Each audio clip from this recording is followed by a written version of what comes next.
Here we are, it is lesson 3 of my attempt to learn cyclocross. What's up next, Si? Well, today we are going to be looking at how to control the bike in loose and slippery conditions. It's one of the big fundamental differences between road, where hopefully you almost never lose traction, and off-road, where hopefully you lose traction quite a lot, because actually that's part of what makes it so fun. Right, so the fact that when I lose traction in any kind of situation, I panic and scream usually, not a great start? No, it's a perfect place to start, because with 1 or 2 key skills, you will learn not to panic and then potentially Not to start to scream. enjoy it. Yeah, no screaming allowed, please.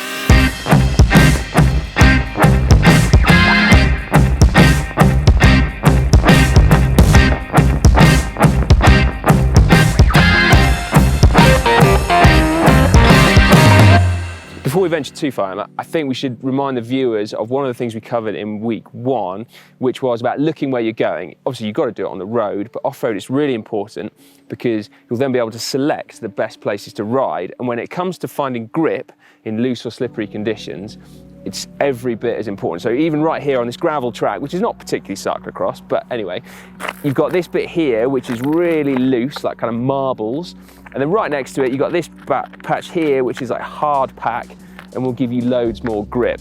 And so obviously when you're riding along it, you can see that bit is going to be difficult to brake on, it's going to be difficult to accelerate on, and you definitely don't want to corner on it, whereas that bit is absolutely fine. And then if you're in more typical cross conditions, like muddy paths or like a brown stripe through an otherwise green grassy field, the same principle applies. Normally towards the edge of the path, Right. particularly in cross races where green means grip. Okay. So search for the grass. Right. So like ride on those few remaining strands of grass that are left. Basically, yeah, annihilate all grass, yeah. No, Okay. it is bad for trail erosion, so you probably want to think about it if you're riding in somewhere sensitive, but Okay. if you're after grip. Okay. The thing, when I do come to race, I will be at the back, so I will have the least grass left, probably. Well, you do laps, so Oh. everyone's on the same boat. Well, except that if you're at the back of the lap, then it's even worse, right? Well, what you could do is hold back, get lapped, then you've got one less to do, and technically you'd be in front of the leader. I'll pretend There's it's on no purpose. way you're gonna I'll get pretend lapped, it's on Emma. purpose when I get lapped. Right, it was just so I could ride on the grass, guys. So hopefully that kind of illustrates the point about where to ride, but what it also does is flags up terrible braking technique. So just grabbing hold of the back brake is not very effective at slowing you down. Okay.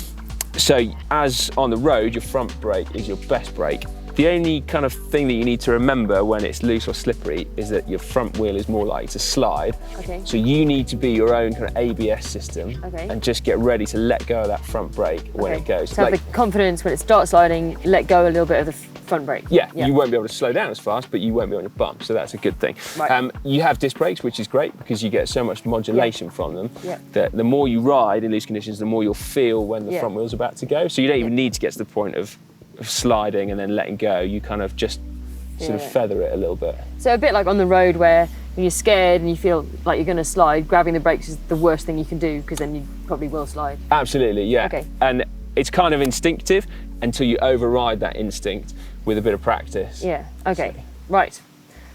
Better practice then. Are you supposed to keep your bum on the saddle? It depends actually, because if you want to slow down really, really fast on the road, you get your weight back obviously, but off-road, if you haven't got as much grip, then it's kind of less important. But yeah, generally weight back. Weight back. Is a good but thing. But on the saddle? No, behind the saddle, I think. If you want to really slow down fast, you've got to get behind the seat.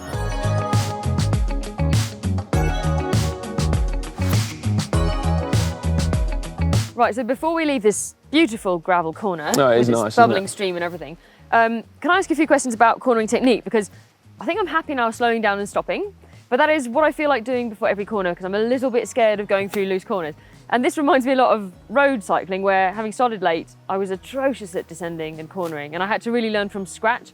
So I'm prepared to learn, but it might take me a bit of time. Can you talk me through the cornering techniques on a cross bike on loose ground? I can. Firstly, I'm going to ask you, what were the techniques that you learnt on your road bike? Literally everything from the ground up, literally. So I fell off a few times, got scared. I had to learn weight distribution to lean the bike. put weight on the inside hand, outside foot, keep your weight back, not break in the corner, and just I had to start very slowly and build up the speed because I was very scared. Well, that is absolutely perfect then, because all those points there translate from a road bike over to a cyclocross bike. So not breaking the corner, that's really key. Leaning the bike. When it's really slippery, you might not be able to lean it that hard, but then you have to go slower as a result. And then dropping that outside foot as well, that's really important. What you do on a cross bike though, that you don't do on a road bike, is actually you can unclip your inside foot. So you have it kind of dangling out next to you.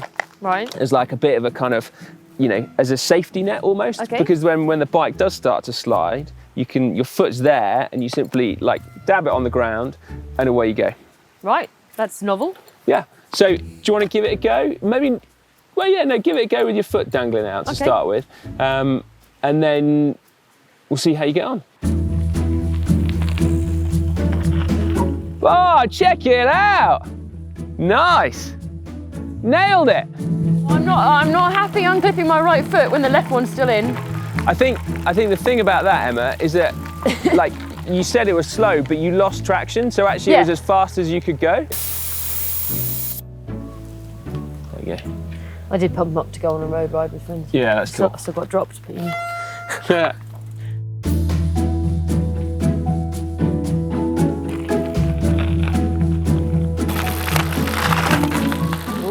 Yeah, I mean, it is just a loose corner, isn't it? Yeah.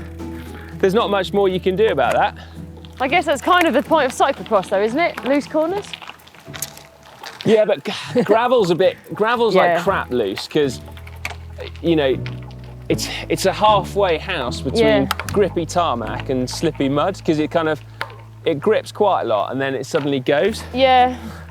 And it's unpredictable, like you have to know the angularity of your gravel, the size of the gravel. I've been thinking a lot about this, like it's all about like contact points with the tyre, and with like gravel you've got lots of discrete points, whereas with mud it's obviously a homogeneous, at our scale, homogeneous entity. Emma, you've taken cyclocross to a whole other level. This is basically what I did a whole PhD on. Sven Nace is just like, this is amazing. Homogeneous mud versus discrete angular gravel. Discrete angularity of gravel. I did a whole PhD on like the size of lumps of soil, so there you go.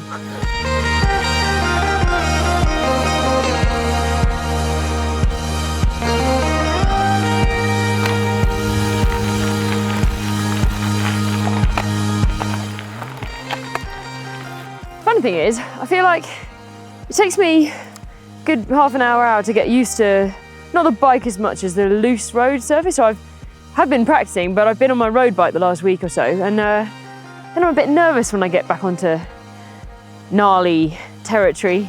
And then when I realise it's all okay, and that you can actually ride over most things, then I'm all right again. Just takes my brain a little while to adjust. I think that's absolutely fair enough. Like, I find that if I don't ride off-road for, you know, a month or so, then the first ride, I'm never quite as comfortable as I am on the second ride, just because it is very different and you need to kind of remind yourself. Also, I'm feeling bad that, you know, we're spending time riding on gravel when actually, you know, that's not totally appropriate for cyclocross. It's a really important skill to be able to do, to ride off-road, but actually it is far more unpredictable. So why don't we move over on to like a grassy corner, and then we can maybe sort of just reassess what we're doing on there. Right, proper cross surface here. I mean, technically it's actually not that proper because I've only ridden around it 15 times so far, not 100 people riding 10 laps of it. So it's still very grassy, which, what does grass mean, Emma? Grip. Yay, grass means grip. There we go. Green and grass mean grip. Yeah. What if it's brown grass? Still grippy. Okay, good. Right. Grass means grip. Right.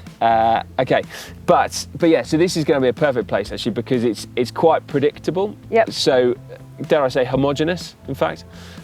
So you'll be able to just go around and gradually build up your confidence, and it's a great place to learn grassy patches. Yep. Because should you push it too far, it's not the end of the world. So you don't need to worry about falling off. But let's be clear, we also don't want to fall off. No. That's not the aim of the game here. I do wonder though sometimes whether it might be good for me to have a few tumbles and like realise that it's not that bad, because at the moment I'm a bit scared of falling off, so probably go too slowly. Maybe I should push it, find the limit, go a bit past it and realise that, well, grass is quite soft really. I guess, yeah. It depends on how scared you are of falling off. So personally, I'm not that scared of falling off on grass, but equally I really don't want to fall off because, I mean, I don't like falling off, and actually it feels like I've done something wrong if I do. So I would never advocate that whole push the limits and then throttle back a bit. Okay. Because the beautiful thing about this surface, don't normally call grass beautiful, but is that you've got plenty of warning when you can hear your tyres scrabbling for grip on this. Okay. So yeah, let's give it a go. We'll ride around it a few times. Yep. Do you want to follow me around? Yep, yes please.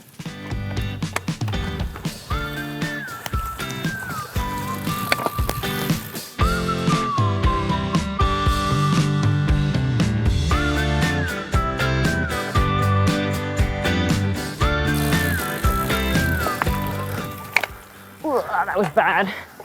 Right, so, oh, I got off my bike the wrong way. Bloody hell.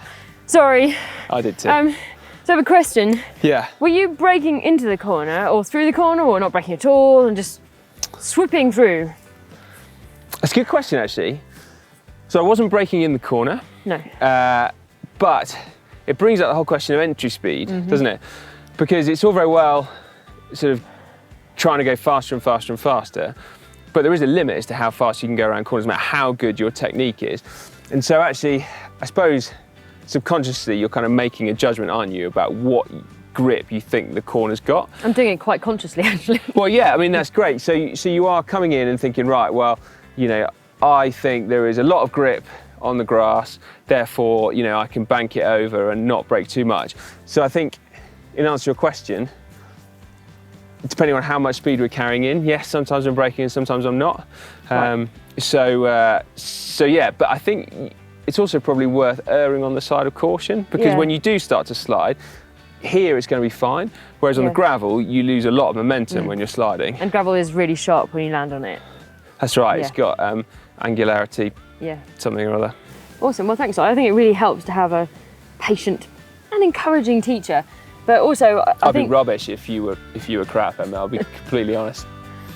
Better keep practicing then, hey? But I think what I do think really helps from the road is that I did have to learn on the road to corner. So I've had the experience of having to think about technique, where some people are so good at cornering they never have to learn it. And also I know that it's all very well knowing what to do, but you have to practice until it becomes automatic, because there isn't really time in a corner to think about, oh, weight on my left hand, weight on my right foot, unclip the left foot, where do I look? Like, it has to be automatic, and I'm a bit of a slow learner, so I'll just have to keep practicing. Yeah, that's a really good point, actually. That becomes automatic, and then what you're always thinking about is where is the best line, because lines change lap to lap in a cross race, or it might be a corner that you're unfamiliar with. So that's the thing that should be forefront of your mind, and then you leave all the technique stuff to instinct. So definitely. And I also want to just go back to that point you said about, you know, the pressure of going fast versus having fun. At the end of the day, you know, cycling should always be about fun, and so you should never feel pressurized into going too fast or whatever.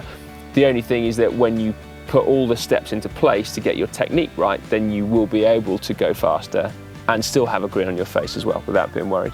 Good. I think I go faster when I smile, so that's great. Well, thanks for the lesson. Give us a big thumbs up if you liked it. You can check out my previous Cyclocross lessons by clicking down here. Don't forget to subscribe. Absolutely. There we go. Nice one. Right, lesson number 4, Emma. Are you ready? What is this one? Do we have another lesson? I thought that was it.